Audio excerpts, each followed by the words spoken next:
Welcome, folks. I'm Byron Zahm, your host today for Admitted, Advice on College Admissions and Testing. With me are my faithful guests, Jessica Bush out of New Jersey, and also Chris Lien all the way from sunny California, San Diego. Great, Chris? Yes, thank you. All right. Well, today's topic is about accommodations, specifically accommodations for the ACT and SAT testing.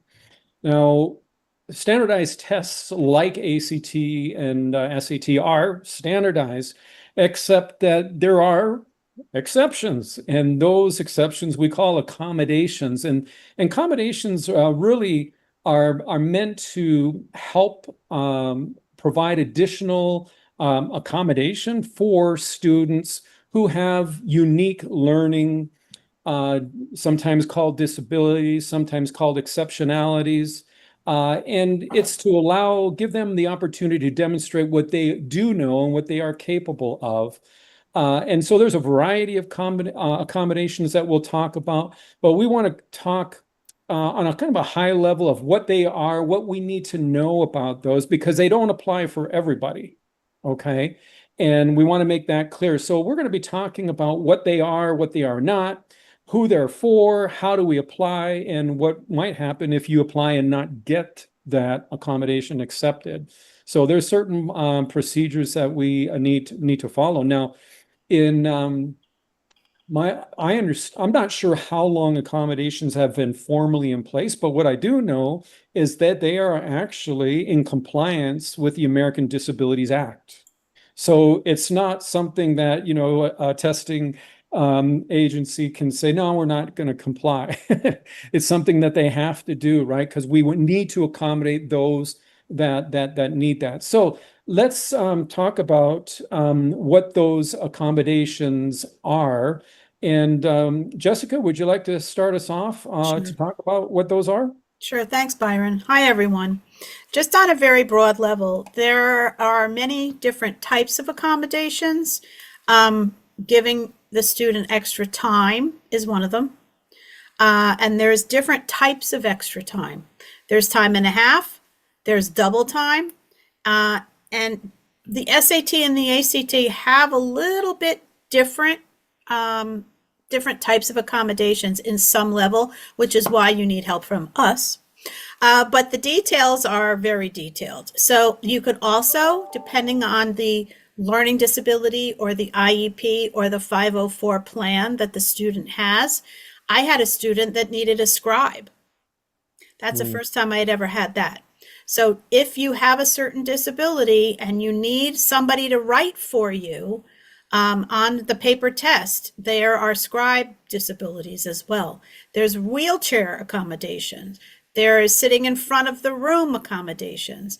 There's all different real broad level types of accommodation depending on the student's IEP 504 or quote unquote disability or challenge that they have.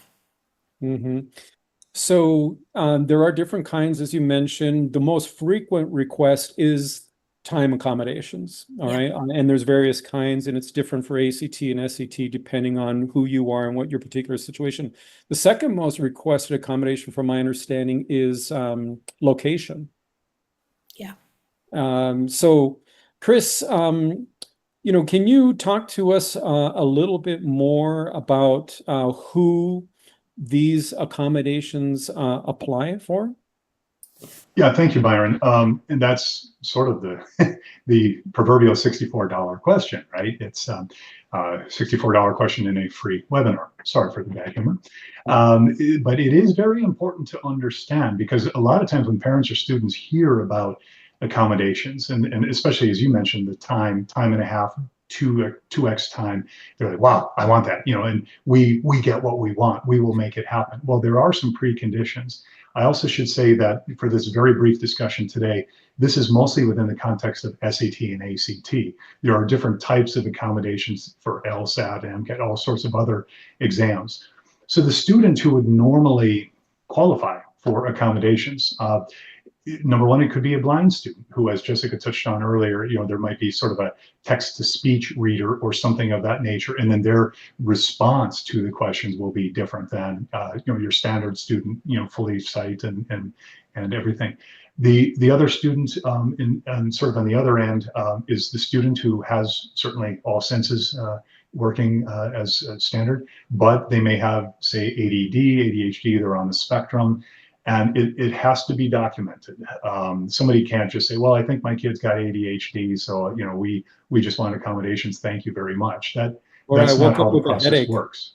Yeah, yeah, exactly. So really what happens then is you have to work hand in hand with a school counselor, child psychologist, medical professional, where there is at least some documentation or substantiation of really what difficulty the student is experiencing in their educational process, and how that sort of pertains into test taking. And then from there, that's where this information would be sent in. Usually the school counselor will opine, and then sent into the ACT or SAT.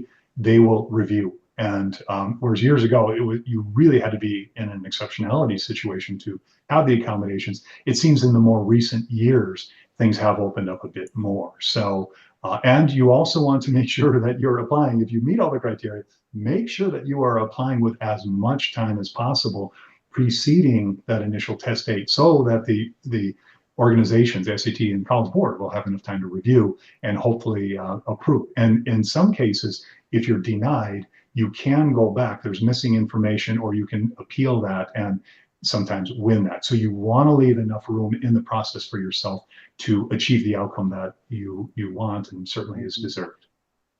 Well, that leads me into the next question, and that is, how someone would apply. So it's not like someone can show up on test date and for any reason say, I need accommodations today, right? It has to be done in advance. But I'm thinking about the student, often that student will already have a 504, an IEP, or something like that, right? It's already documented. But let's just say in this particular case, the parent is concerned that there is something going on with their students. They don't have a professional diagnosis or something like that, and they are preparing. What would you tell a student like that, Jessica? Basically, you have to have a neuropsych eval of some sort. You have to have documentation from a doctor. You have to have an IEP. You have to have a 504. You have to have something. You can't just go to your guidance counselor and say, I think I need extra time for my kid, and can you grant them? Mm-hmm. It has to come from a professional. A psych evaluation or neuropsych evaluation, even one of our really wonderful mind prints or evaluations is not doctoral, official professional documentation. So if they're planning on that sort of thing, they've got to start way in advance, way before junior year, in order to get that sort of accommodation. And what I tell families is extra time isn't always a positive thing. It can help some students, but some students it doesn't, to be honest. And the reason that it doesn't is because it takes what's now a little over a 2-hour test, right? And now the ACT, if you decide to add the optional science, it makes it a much, much longer test. So what I say to the kids is, you've got to get your head in the game. This is like a lacrosse match. This is like, a serious competition. And if you're going to have that extra time, you have to use the extra time.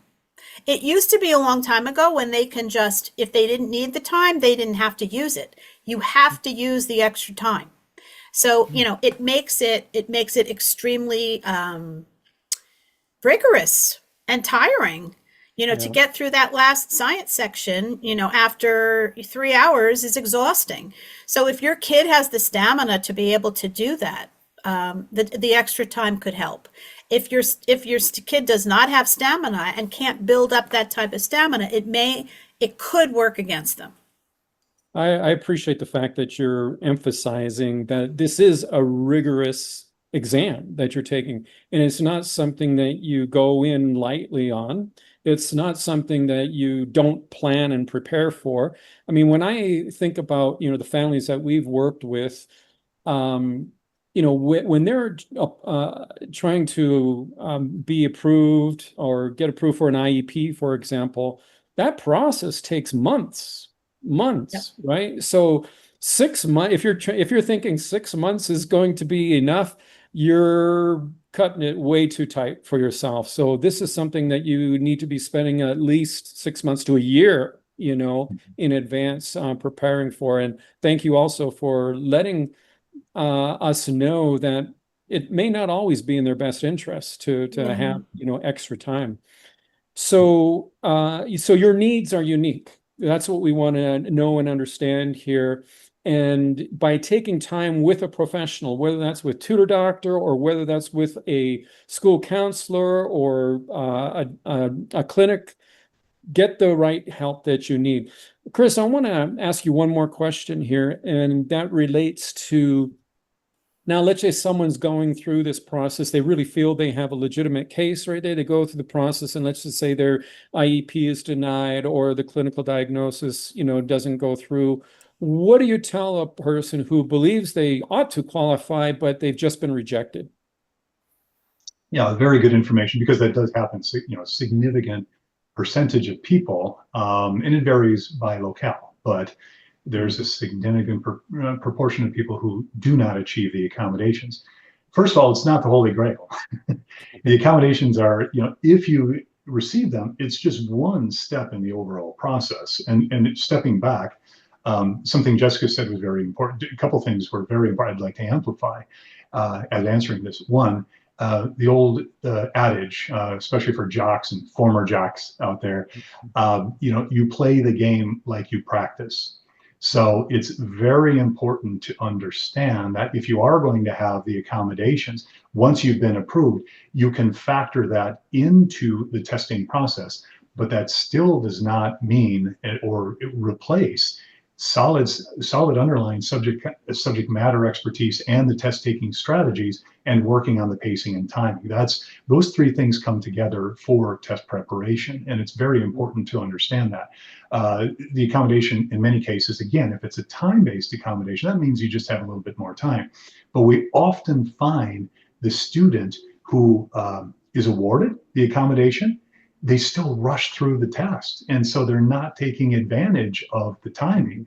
And that's why you have to, whichever test prep company you work with, or if you're doing it on your own, you must incorporate the right strategy of how do I use this additional time? Complete the section, go back a second time, maybe a third time, but making sure that you're accurately answering the questions along the way. And Jessica had also mentioned that in many of these cases, when somebody goes through and properly prepares for the exam, time no longer is even that much of a factor. So if they're using it right during their practice, in their preparation, they will learn to use it right during the actual exam itself. They go hand in hand. So that's very important. Yeah, I want to tie in with what Chris is saying, is that in the test prep portals that we use to prepare the students, one of the things that I show the student and the family when we're reviewing their practice test is, has the student taken advantage of the time from the accommodation that they have? So if it is now extended to, say, an hour and 10 minutes, are they finishing within an hour, right around an hour and 10 minutes, or are they finishing maybe on 50 minutes, 45 minutes, and they're not utilizing their time? So one of the things that we show and can utilize, the tools and the resources that we have, is to really clearly show the families and the students with their practice tests, here's what you need to work on. You need to work on giving yourself the time accommodation that you have and utilizing your time better than you are. And we know that that's when we know that that's something we need to work on in their tutoring sessions. Yes, and when they have the situation that they are denied now that we've properly framed what the accommodations are and how to practice and use them, if they do become denied, right, there is an appeal process. Both the College Board website And the ACT website, hopefully your school counselors are fully on top of it. But there is an appeal process or a reconsideration process that can be employed. And many times you'll find out why it is that the request was rejected. So you can go back and see that.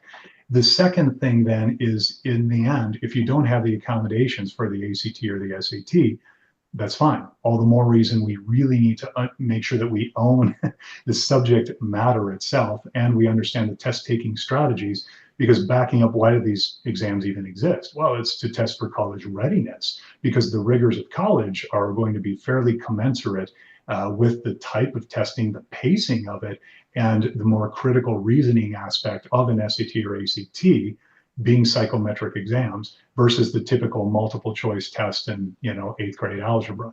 So that's why these exams are used. And if you don't get the accommodations, you know what? Just dust yourself off and proceed anyway, because as we said, many times students who are awarded them don't fully take advantage of them. One other thing I will mention is those who are parents of 6th, 7th, 8th graders perhaps that are watching this, welcome. But you also can start getting the steps in place if you suspect that you may need accommodations down the line. There are accommodations for even AP exams and other exams taken in school. And if those are awarded, it makes it all the easier to then be awarded accommodations for the ACT and the SAT exams because of the pre-existing history. So it is sort of a timeline approach. If you suspect something's up with your son or daughter's learning, well, then again, speak with your doctor. If there's any other medical professional involved, school counselors, great community of resources each parent has. Well, listening to you guys as we wrap this up here, one of the themes that keeps coming through for me is this whole idea of pacing. Pacing, whether you have an accommodation or not is extremely important, whether it's too fast, too slow, or otherwise, right? Pacing. So we as parents, need to plan and prepare our students. Our students need to be doing those the same. So we're hoping that the information that we share with you folks today about the testing accommodations that are out there and what they're for and how you might be able to appropriate them, that you'll take advantage of that. And we thank you for visiting us here on Advice on College Admissions and Testing.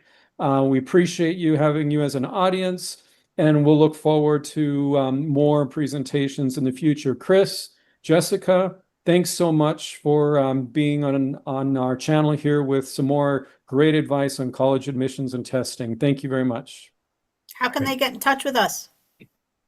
Well, what is that number, Chris? Do you have it off the top of your head? Well, I do know tutordoctor.com. That much I do know. And if they go to that website, two things can happen. Number one, they can find that handy dandy phone number that you had just referred to, the toll-free number. Yes. 800-488-8677. Yes. And at the website also, they can look at our approach for not only test preparation, but subject tutoring and such. And if you wish to contact your local office, you just simply have to put in your zip code and your local office will then be in contact with you.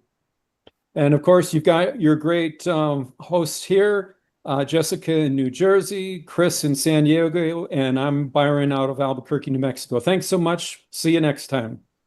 Thank you.